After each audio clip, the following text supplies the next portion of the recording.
లోక్సభ ఎన్నికల్లో బీఆర్ఎస్ భారీ విజయం సాధిస్తుందని పార్టీ అధినేత కేసీఆర్ ధీమా వ్యక్తం చేశారు. ఇప్పటి వరకు ఉన్న సమాచారం మేరకు 8 లోక్సభ సీట్లలో గెలుస్తామని చెప్పారు.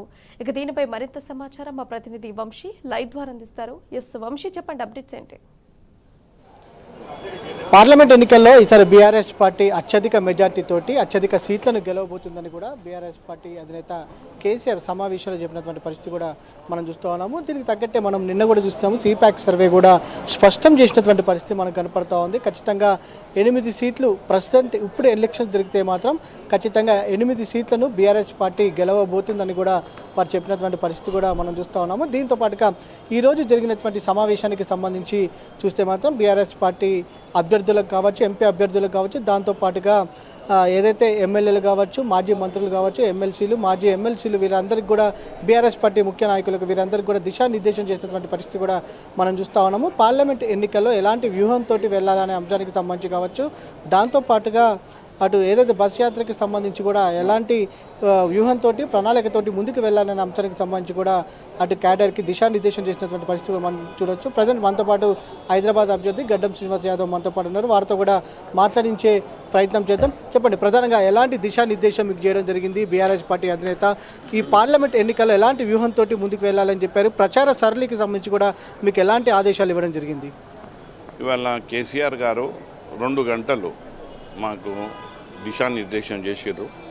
వారు పెద్దగా వ్యూహాలు, పెద్దగా రాకెట్ సైన్స్ గురించి ఏం చెప్పలేదు. వాళ్ళు ఏమన్నారంటే ప్రజల దగ్గరికి వెళ్ళండి, మనం చేసిన సంక్షేమాలు వాళ్ళకి తెలియజేయండి, ఇప్పుడున్న ప్రభుత్వం ఏదైతే మోసపూరితమైనటువంటి వాగ్దానాలు చేసిందో వాటి పట్ల వాళ్లకు అవగాహన చేయండి, మనం చేసిన మేళ్ళు ప్రజలు ఎప్పుడు గుర్తుంచుకుంటారు, ఇవాళ ప్రజలందరూ మళ్ళీ ఆలోచిస్తూ ఉన్నారు, మన ప్రభుత్వము యొక్క పనితీరు సంక్షేమాలు చాలా బాగున్నాయి, మంచిగా ఉన్నాయి అని ఇవాళ మనకు పలు సందర్భాలలో మనకు తెలియవస్తుంది. ఇది నమ్ముకొని మీరు పోయి ప్రజల ఆశీర్వాదాలు పొందండి, ఇంకా పెద్దగా వాళ్ళకి ఏమి చెప్పకండి, మనం ఏం చేసినామో చెప్పండి, ఇప్పుడు కాంగ్రెస్ పార్టీ ఏం చేస్తా అన్నది, ఏం చేస్తుంది అన్నది తెలియజేయండి అని చెప్తా ఉన్నాం. మన హక్కుల కోసం బీజేపీ, 2 జాతీయ పార్టీలకు ఉన్నటువంటి బీజేపీ, కాంగ్రెస్ ఏదైతే పార్లమెంట్లో తెలంగాణ గలాన్ని వినిపించగలమని చెప్పి అనుకుంటున్నారా? ప్రధానంగా మన హక్కుల కోసం వారు పోరాటం చేసి మాట్లాడే అవకాశం ఉందంటారా? ఏం పోరాటం చేస్తారండి వాళ్ళు? ఎప్పుడైతే చెయ్యాలనో అప్పుడే వీళ్ళు అక్కడికేని చాటుకున్నారు. ఇప్పుడు మన తెలంగాణ గురించి వీళ్ళకు బీజేపీ పార్టీకి అవసరమా?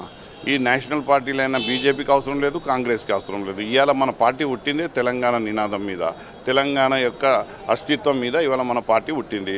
ఇవాళ మన పార్టీ కదా నలుగురికి మన తెలంగాణ ప్రజలకు మేలు చేసింది.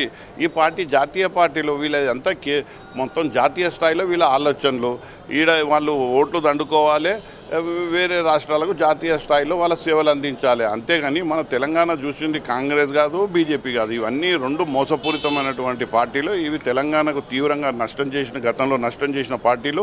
ఇవాళ కేసీఆర్ గారి దయాదాక్షిణ్యాల వల్లనే ఇవాళ రేవంత్ రెడ్డికి ఆ కుర్చీ దొరికింది. తెలంగాణ సాధించిందే కేసీఆర్. ఇవాళ ఆ సాధించే బంగారు తెలంగాణ ప్రయాణంలో ఎంతో విజయవంతం సాధించారు.